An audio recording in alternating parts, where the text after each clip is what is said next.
Yo la team, bienvenue dans cette nouvelle vidéo où je suis en compagnie de quelqu'un qui est déjà passé sur ma chaîne. Salut Puma. Mais en off, Luc. En off, ouais. Ça parce date. que tu m'avais envoyé quelle moto avant de t'envoyer celle-ci là? La Yamaha YZF R125 2019. Voilà. Et ben à l'époque, je faisais Donc, des phase 3. essais, mais je montrais pas ma gueule. Non, Et je ne filmais pas les abonnés qui venaient avec moi. non plus. Maintenant, vous voyez sa tronche et sa nouvelle moto, la 1190 Adventure de chez KTM, bien entendu. On va en parler à l'arrêt juste après. Le plus intéressant, c'est prendre le guidon tout de suite. C'est parti. Allez, nous voilà sur le fameux 1190 Adventure. Quel plaisir d'essayer cette machine-là, parce que c'est une machine que je croise pas souvent sur la route. Mais je dois t'avouer que c'est une machine que je voulais essayer depuis un petit moment, parce que...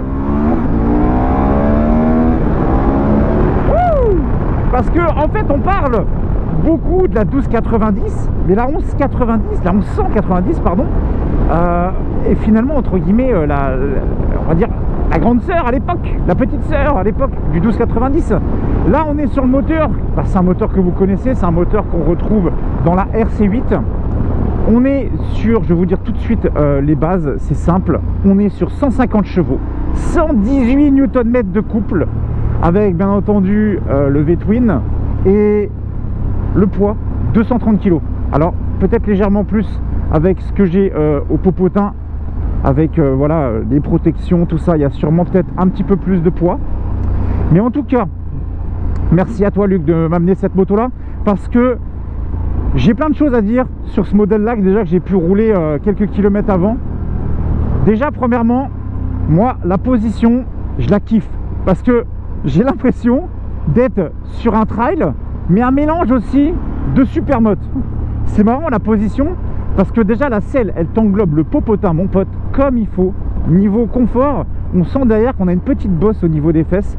Donc ça c'est cool quand tu vas tout simplement mettre un peu les gaz, parce que ce moteur, les amis, ce moteur, il en veut, ce moteur.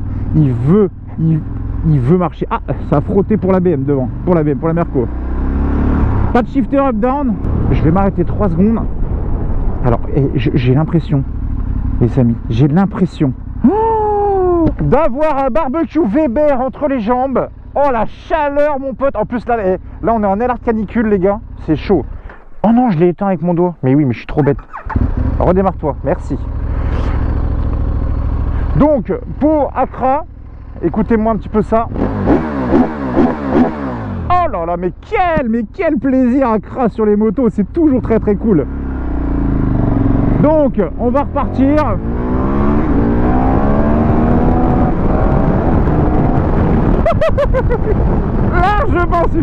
Largement suffisant. J'ai remarqué déjà que sa bulle peut être réglable en hauteur, mais moi elle mériterait d'être un peu plus haut, parce que je me prends vraiment pile poil le vent au niveau du haut du crâne sur ma tête qui bouge comme ça. Il y a un truc que j'adore, ce que je comprends pas là. J'ai 230 kg, j'ai quand même une agilité sur cette moto qui est quand même vraiment cool. Le moulin est très sympa. En fait c'est marrant, il a vraiment deux facettes. Tu veux le rouler à bas régime, tu peux. La moto va repartir, elle va te propulser. C'est un moteur KTM, le moteur KTM il est là pour te tracter, pour te pousser en avant, pour voilà t'envoyer des sensations. Et en plus de ça, quand tu dépasses les 3000 et que tu viens tout simplement accélérer fort, en fait on ressent vraiment que ça freine. Déjà, attendez, alors là vous voyez, attendez, ouais, alors le freinage, on va en parler. On est sur une moto de 2013, on est sur du Brembo en radial. Alors le freinage, malgré les 230 kg, c'est, comment vous expliquer ça? Ça va te freiner la moto, mais c'est pas non plus incroyable. Faut quand même venir vraiment écraser le frein pour commencer à freiner la moto assez fort. Non, alors je pensais qu'avec le vent, tu vois, en roulant un petit peu avec le vent, je me suis dit que ça va peut-être un peu aérer l'entrejambe.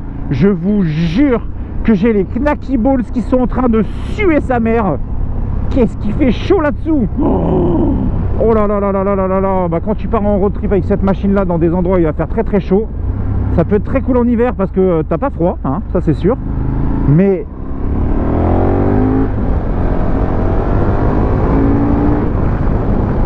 elle est kiffante cette moto. C'est marrant parce que en fait le guidon je le trouve quand même vraiment éloigné de toi, mais on a malgré ça en fait un dos assez droit. Je me sens bien en fait à son guidon. J'aime vraiment beaucoup la façon de fonctionner de cette moto. Je sais où va le train avant. J'ai pas une impression de flottement du train avant. Je sens que les suspensions, alors, sont électroniques, hein. Là, je les ai mis en mode sport. Et je me suis dit, ah, sur une route un peu dégueulasse, ça risquerait, on va dire, de donner un petit peu à la moto cette impression de rebondir. Et en fait, non, pas du tout. C'est l'avantage avec cette moto. On l'expliquera à l'arrêt, vous verrez, sur les suspensions. Mais c'est vraiment très, très cool. Bon, alors, on va aller voir ce que ça donne. Essayez de garder la roue avant au sol.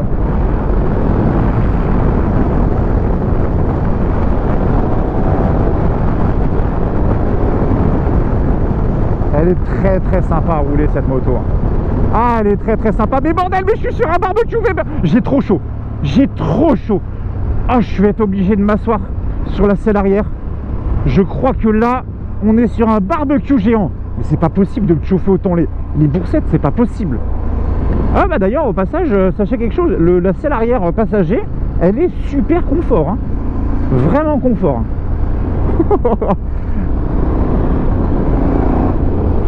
Donc, ce que je ressens par contre aussi, alors pas forcément à basse vitesse, c'est marrant parce que les vibrations se changent un petit peu. C'est-à-dire que à basse vitesse, je ressens un peu plus de vibrations dans le guidon, et à haute vitesse, je sens, quand je dis haute vitesse, haut dans les tours, je sens plus une vibration dans le popotin. Alors, marche arrière, frein arrière. Et ben, frein arrière te freine relativement bien la moto. J'ai envie de te dire, il est même limite un peu plus efficace que l'avant. Non, et là les gars, c'est pas, je vous jure que c'est pas possible. J'ai l'impression d'être assis sur un barbecue. C'est une dinguerie. Alors, ça repart. Mais le moteur, il en veut. On sait qu'il est là, on sait qu'il aime ça. C'est vraiment des moteurs à sensation KTM. J'aime vraiment beaucoup, hein.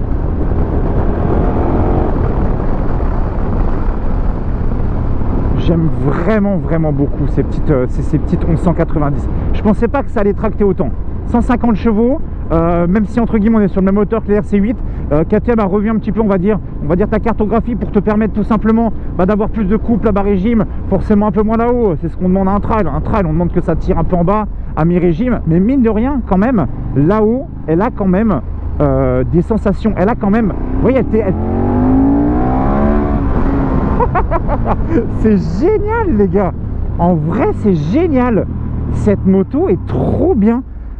Le moteur il est cool, et il est d'ailleurs cool, et il est, comment vous expliquer ça, 150 chevaux, il est limite même encore beaucoup plus dosable et plus sympa à utiliser qu'un 1290 complètement fou. Par contre, non, je peux pas m'arrêter, je vous jure, je peux pas m'arrêter. Je suis en train de me cuire en bas.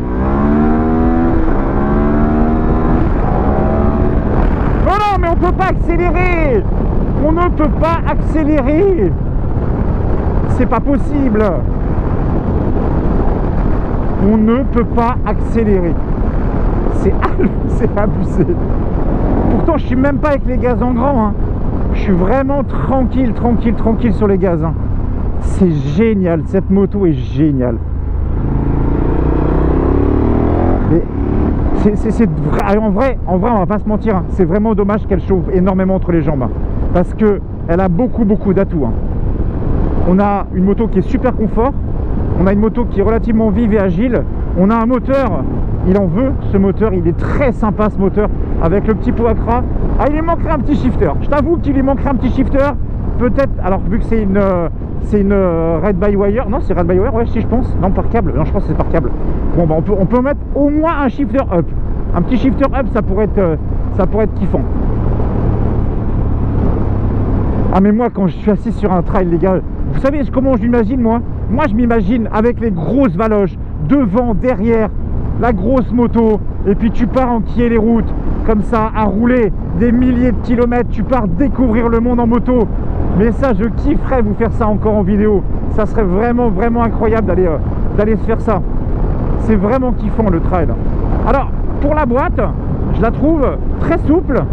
J'ai pas trouvé de faux points morts, j'ai pas trouvé voilà, de problème de montée ou de descente, les rapports se trouvent bien. Elle est très sympa. Hein.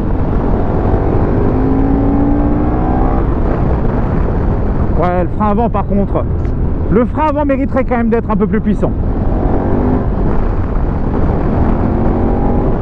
Ouais, le frein avant mériterait d'être plus puissant, ça c'est sûr et certain. Oh, on a une magnifique ancienne BMW devant.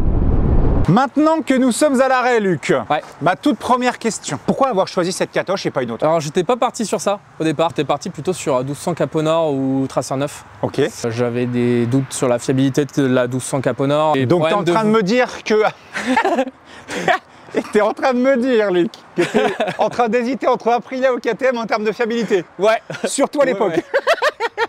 Bon, bah t'as choisi entre la peste et le Collara, bien entendu, on C'est ça. rigole. Hein. Non, non, et puis la Tracer 9, c'est une moto qui est trop volée sur Nantes. Donc, et en fait, sur le bon coin, je voulais un trail 1000 cc et pas un 4 cylindres. Du coup, ça limite le choix. Et je suis tombé dessus par hasard sur le bon coin. Je suis allé essayer et j'ai fait banco. Tes critères, c'était quoi, Luc? En gros, tes critères là, pour ta nouvelle moto, quand t'as Bah, trail plus de 1000 ou à peu près 1000 et puis pas un 4 cylindres. Donc ça limite le choix entre voulais pas de 4 surtout billes et 3 cylindres. Donc il y avait quand même une question de tarif et je suis tombé dessus par hasard. Tu l'as chopé à combien celle-là? 7000, c'est un peu plus de 7000 balles. Avec combien de bandes? 54. Ouais, autant te dire fin de rodage, c'est bon. Ouais, c'est ça. Tu peux faire le quadruple sans aucun problème. Ouais, et puis je sais que c'est quand même pas un modèle qui a beaucoup de problèmes de fiabilité. Et surtout, on va pas se mentir, c'est une moto qu'on croise quasiment jamais.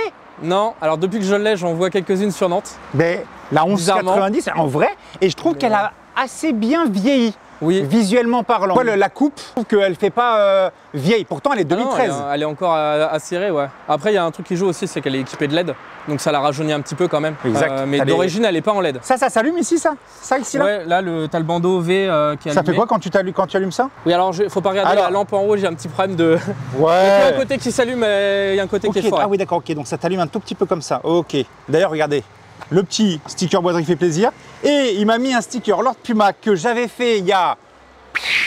C'est vintage. C'est très vintage. Ce sticker-là, je ne l'ai pas vu depuis plus il a de 6 ans. 5-6 ans. Oh, facile. Ah, ça fait 6 ans que je fais de la moto. Donc, ah bah ça fait plaisir. Donc, tu as 1190. Déjà, donc, j'ai une première question. C'est pour cette moto. Moi, en la roulant, on va d'abord parler de toute la moto, bien entendu, mais juste en parlant, on est d'accord que ce moteur... Tu vois le rire que t'as, c'est...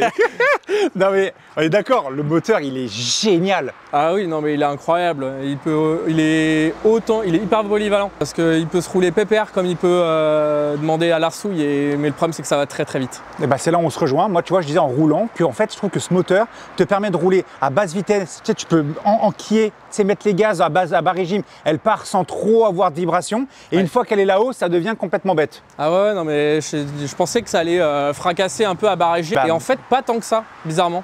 Comparé à, alors tu l'as peut-être pas essayé, mais le Duke 990 ancienne génération. Non, j'ai pas essayé. Et bah lui sous 3000, t'es assis sur un vibromasseur, t'es assis sur un, je sais pas, mais c'est une dinguerie comment ça tape. Ah ouais, et là pas du tout. Celle-là tranquille. Celle-là, si on lui demande trop de gaz à 3000 tours, là elle va fracasser, mais si on lui met un tout petit peu de gaz, elle va y aller sans broncher. Donc pour ta moto, Luc, ouais. Ta bulle que tu as devant, c'est une bulle d'origine, c'est une bulle que tu as rajoutée? Je l'ai achetée comme ça, moi, la moto. Je pense que c'est une d'origine, mais je suis pas sûr. Elle est réglable en hauteur? Elle est réglable en hauteur. Parce que moi, quand je l'ai roulée, je disais que j'avais le flux d'air qui venait m'embêter au niveau du haut du casque. Et pour moi, c'était la version haute. Tu peux la lever là? Ouais. Ça donne quoi en lever? Ça remonte de beaucoup? T'as deux verrouillages. T'as deux petites verrouillages de chaque côté. Et puis après, donc elle est mécanique par contre ta bulle. Hein. Ouais. Ah, tu peux pas le faire en roulant. C'est un peu chiant en roulant. Un peu compliqué, un peu dangereux. Ok, et donc là, ça te fait ramener en plus de l'air ici, en plus, juste ici. Tout ce qui est par main, c'est d'origine? Par main, c'est d'origine, je crois. Après, elle a été vachement bien optionnée par le premier propriétaire. Parce que c'est ce que je suis en train de voir, exact. Alors, c'est des longues portées ou c'est du éclairage d'angle? C'est un éclairage assez large. De nuit alors, ça donne quoi? C'est bien? De nuit, c'est une dinguerie.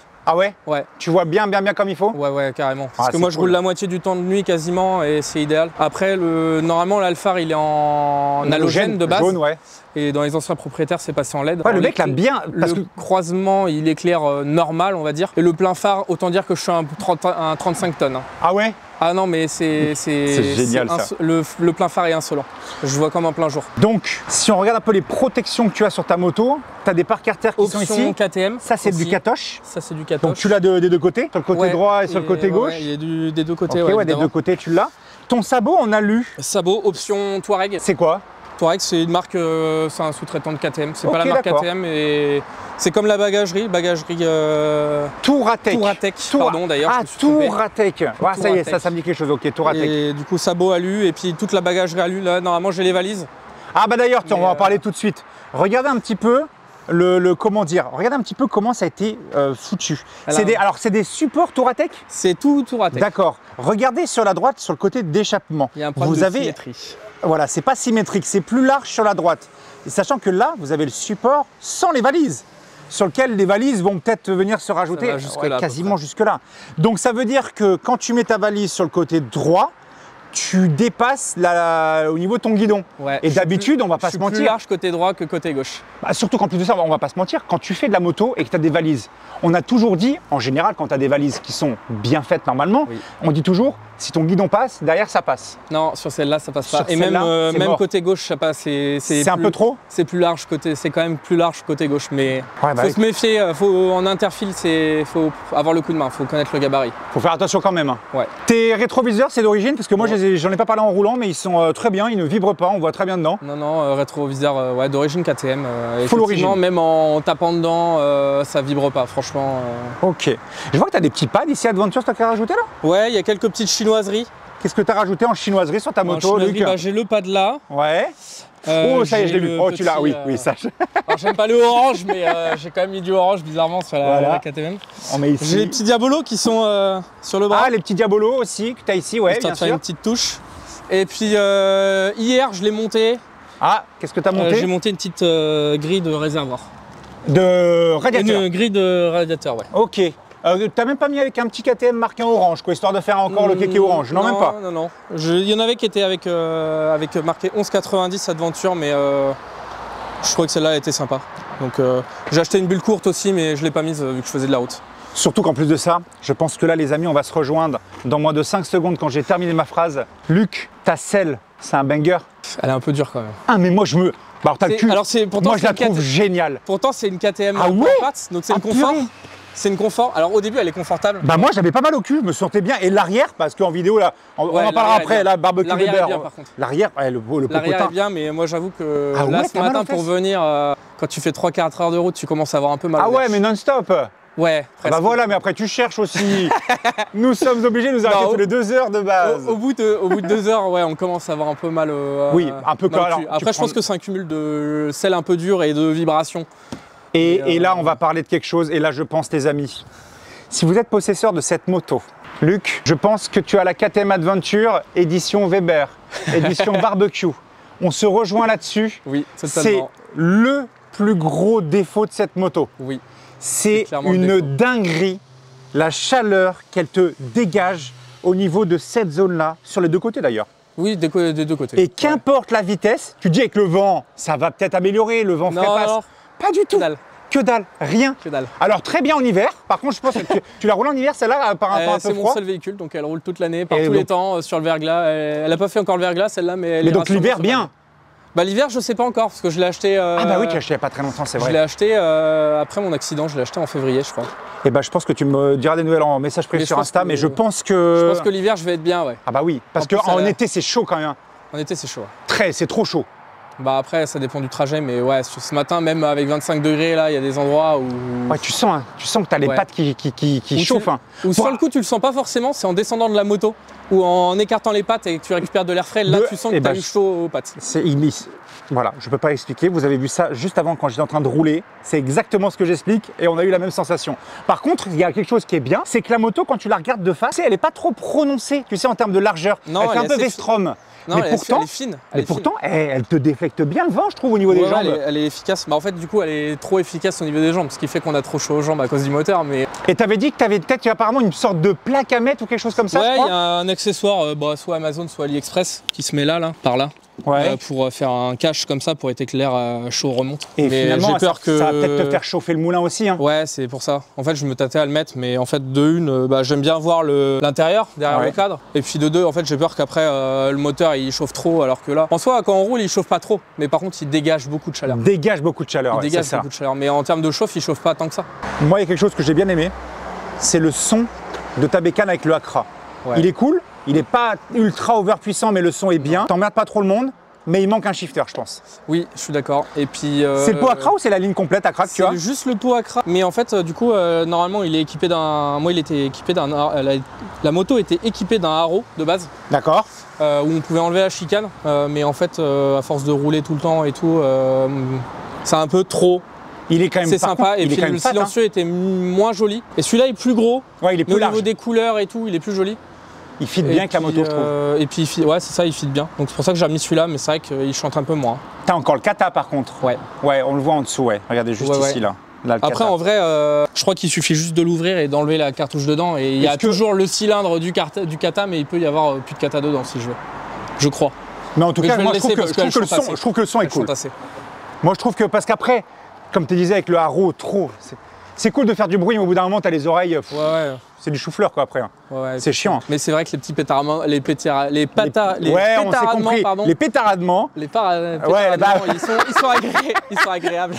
Ah, c'est clair. Non, mais en vrai, par contre, avec le petit shifter, je pense que tu as moyen de faire des gros pafs à chaque shifter. Ouais, mais ça je pense peut être insolent. Je vais pas prévu de le mettre tout de suite, mais je pense que j'y passerai un jour, ouais. Ah, un petit shifter, quand même.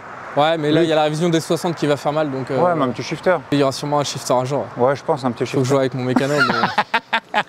Tiens, regarde, juste ici, SW Motec, tu as la petite valise, la petite sacoche de réservoir. Ouais.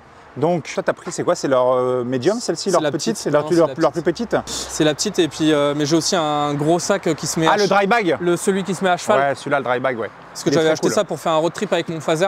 Et puis maintenant, en fait, ça me sert à faire les courses. Parce que c'est mon seul véhicule, donc je fais tout avec. Et pas été une fois emmerdé? Avec le SW Motec? Non, soit avec l'ensemble de la moto même? Non, que dalle. Tu mets le contact, boum, ça démarre, propre. Franchement, cool. Zéro problème pour l'instant, elle marche du feu de Dieu. Un peu trop. Des fois. Les 150 chevaux. Hein, 152. 150, avec l'Accra. Avec l'Accra. 152 avec l'Accra. Et encore, il y aura le...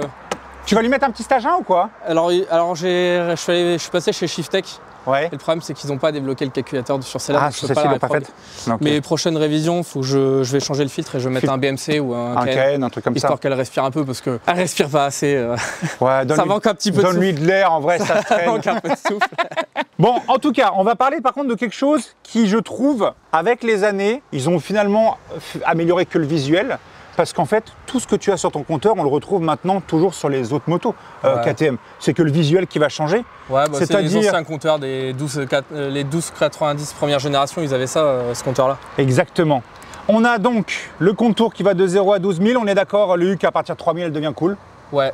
Et elle commence à taper assez fort tout le reste qui suit. Jusqu'à, comme je te disais en off, jusqu'à 5500 tours, c'est là où elle est facile à cruiser. Elle cruise très bien. Et là, au-dessus, à partir de 6000, par contre, là, c'est les 150 chevaux, ils sont là et ils te sautent à la gueule. Après, c'est très bête. Hein. Ils te sautent à la gueule. Faut pas être au-dessus de 6000 tours en sortie de virage parce que sinon... ça, tu m'étonnes, sinon ça déleste vite. Vous avez une jauge, alors ça c'est cool, jauge essence sur le côté gauche, jauge température. Alors vous voyez cette jauge à température, elle reste constamment au milieu. Ouais, ou elle prend une graduation de plus. Mais par contre, s'il y avait une jauge par rapport à nos knacky balls sur ta moto, on était nous toujours là-haut là. Ouais, parce que là, mais gros, on l'a éteint depuis je sais pas combien de temps, elle est encore chaud. Bah là, elle est à température d'huile, elle est à 50 degrés. Voilà, 50. En général, elle est aux alentours de 50. Ce matin, j'étais aux alentours de 54 en route de campagne. Par contre, ça peut vite aller à 60. Indicateur de rapport engagé, vitesse. Il y a quelque chose par contre qui est très cool sur ta moto, Luc. On va l'expliquer assez succinctement. Tu as 3 modes de suspension puisque les suspensions sont électroniques. Vous voyez, vous avez les connectiques ici, avant, arrière. Donc il y a quelque chose qui est cool, c'est que ça reprend finalement tout ce que se fait maintenant, tous les trails de chez KTM, ou du moins avec les suspensions. C'est que tu peux venir régler la dureté de ta suspension et surtout comment tu es équipé. Si tu te mets en suspension seul sur la moto, seul avec des bagages, à deux ou à deux avec des bagages. Oui. Et ça te permet vraiment de gérer, on va dire, ta suspension, ton poids par rapport à ce que tu vas rouler. Ça. Et tu as différents aussi modes de suspension. Donc ça, c'est, on va dire, ça c'est comment va fonctionner ta suspension. Tu as street. Non, j'ai confort, street, sport. Street sport. Là, j'étais en sport pour l'essai. Oui. Et tu roules en sport, toi, de base? Alors moi, je roule plutôt en street. Parce qu'en sport, elle est cool. Hein. Moi, elle me tapait pas le cul. Ouais, non. Elle réagissait bien, je trouve. En sport, elle est elle reste confortable quand même. Mais en fait, moi, j'aime bien le mode street parce qu'elle est quand même hyper... Ça fait un peu bateau, tranquille, t'es bien? Bah, en fait, elle est hyper rigoureuse quand même.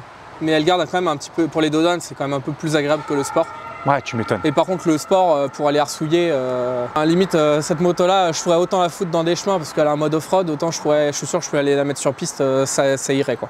Oui, bah non, mais c'est sûr. C'est une polyvalence. Elle est vraiment cool. En plus de ça, donc par rapport à tes suspensions, tu as aussi des modes de conduite sur ta moto. Ouais. Tu as combien de modes de conduite? 4. C'est quoi? Off-road, rain, street, sport. Et tu as vu des grosses diffs en utilisation? Parce que là, je l'ai mis en mode sport en la roulant, mais j'ai pas essayé les autres. Alors sport, j'ai pas vraiment essayé.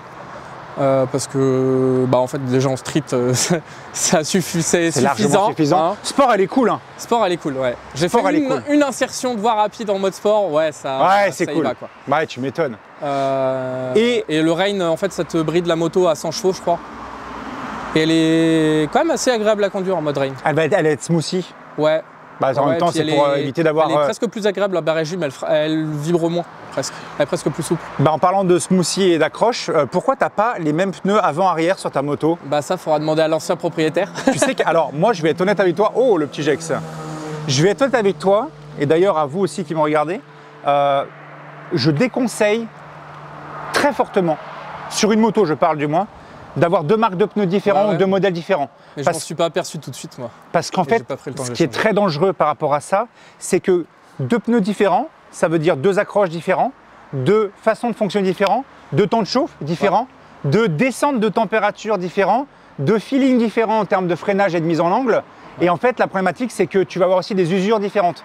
Donc, quand tu dois changer tes pneus, bah, remettre soit le même train de pneus, soit remettre quelque chose qui est équivalent. Moi, ce que je te conseille sur la tienne, c'est les Pirelli, les Trail Scorpio 3. Ce que j'ai à l'arrière. Qui est incroyablement efficace. Ouais, après, il faut que j'attends de voir sur le mouillé. Bah, c'est une dinguerie, j'ai fait. Pour voir ce que c'est. J'ai pu essayer, c'est une folie. Soit je garderai ça, soit je repasserai sur les Road 6. Michelin Road 6 GT. Road 6, voilà. Ouais, parce que j'avais ça sur le phaser, j'en étais content. Donc, très bien les Road 6. J'ai juste peur qu'ils se fument un peu vite avec les chevaux, mais bon. Par rapport, tiens, parce que je regarde tes jantes là, on est sur du freinage donc radial Brembo dessus, en Duritavia. Alors c'est pas de la Via. Si, c'est de la Via. C'est de la Via. Oui, c'est de la Via. D'habitude c'est un peu couleur. Ouais, mais là tu le. Ouais, on le voit au guidon que c'est de la Via. Donc radial Brembo, on a le même avis. On avait dit le gros point faible de cette moto, la chaleur. Ouais. Le deuxième, parce qu'on n'a pas beaucoup de points faibles non plus. Non. Mais le deuxième petit point faible, des points faibles. C'est quand même le freinage. Et ça freine la moto. Bah, freinage arrière, on est d'accord qu'il est bon. Il est bon. Alors l'ABS par contre il se déclenche hyper vite sur l'arrière. Eh bah roule sans ABS, hein. Il est nickel. En vrai il est nickel. Ouais non mais. Ah non mais faut t'essaye. Essaye juste, tu sais en freinant comme ça, tu sais qu'il faut vraiment appuyer très fort pour bloquer la roue. Hein. Ah oui, bah mon phaser n'avait pas d'assistance donc je connais. Bon bah tu connais. J'ai l'habitude. Mais l'avant on est d'accord qu'il manquerait un petit peu de mordant. Il faut quand même mettre un peu de poigne pour commencer à bien ralentir la moto. Bah, pour faire des petits freinages, ça va bien. Pour des gros freinages, c'est un peu juste. Il faut les arrêter, les 240 kg de la 240 kg, il y avait moi dessus, je fais 105 kg. Imagine quand tu mets les valises, tu mets quelqu'un derrière, le 400 kg il est là, tu vois. Ouais, après il faut anticiper. Donc faut après, moi j'utilise beaucoup j'utilise très peu mes freins. J'utilise beaucoup le frein moteur. Qui en a d'ailleurs beaucoup. Hein. L'avantage du gros bicylindre. Du gros bicylindre, il en a. Hein. Ça c'est sûr. Et Luc, tiens, on n'a pas parlé de quelque chose là. Ouais. Ce qui se cache sous la sacoche SW, ton réservoir, t'as combien de litres? Un peu plus de 20. Il y a 21-22 litres. La question que Total adore, combien de kilomètres en roulant 300, normalement, on va dire. En faisant du mix entre 300 et 350 bornes. Je suis à 6 litres 2. Oh, c'est bien. Bah oui. Mais parce que je roule sur le couple et que j'y vais pas comme un goré. Quoi. Et si en roulant comme un goré, 7, hein. Et en roulant comme un goré, tu fais quoi? J'ai déjà fait du 7 litres 2 au début. Et j'étais pas en pleine capacité. Hein. Donc ça veut dire que grosso merdo, tu vas taper du 250. À mon avis, on peut avoir 8 litres au 100. À l'aise. Ouais. À l'aise, sans problème. En faisant que du cochon. On prend une base de 300-350. Ouais. Avec 20 litres. Ce qui en soit par rapport au poids de la moto et le moulin et les chevaux. Je passe ma vie à la station, mais tu passes ta vie à la station. Parce que je roule beaucoup. Bah oui, en même temps, tu m'étonnes. Mais après, c'est du plaisir à rouler. Hein. Ouais. Elle est kiffante. Hein. Ah ouais, c'est ce qui est trop bien, moi, je trouve. C'est ça. C'est avec les trails, ce que j'adore. C'est le côté où tu montes, tu démarres, t'as pas envie que ça s'arrête. Non. Tu rentres chez toi, tu te dis. Oh, c'est déjà fini. Ah bah t'as envie de repartir tout le temps avec ça. C'est ça. Tu l'as vu combien de bornes déjà là? 4000 je crois. Et ça fait combien de temps que tu l'as? 3 mois. Ah ça va encore, ça va. Ouais, je fais plus beaucoup de bornes sur la semaine, mais je roule tous les week-ends. Je fais quasiment 300 bornes tous les week-ends minimum. Bah, c'est vrai qu'elle est quand même vraiment chouette ta bécane. En tout cas, merci à vous les amis d'être de plus en plus à me suivre. N'oubliez pas la petite cloche pour les notifications de mes vidéos. Viens t'abonner si c'est pas fait. En tout cas, ça me fait extrêmement plaisir de continuer d'essayer plein de motos, plein de voitures. Si jamais tu as une voiture, une moto, un quad, un bateau, ce que vous voulez essayer, tu vas sur mon mail lordpumatest@yahoo.com et voilà, tu viens m'envoyer un petit mail. On se met un petit essai programmé comme ça qui fait plaisir avec un beau temps. Là, je suis en train de suer vraiment de fou. Il fait chaud, c'est une dinguerie. Mais je vous fais de gros bisous. Je vous dis à la prochaine. C'était Lord Puma. Ciao, ciao tout le monde.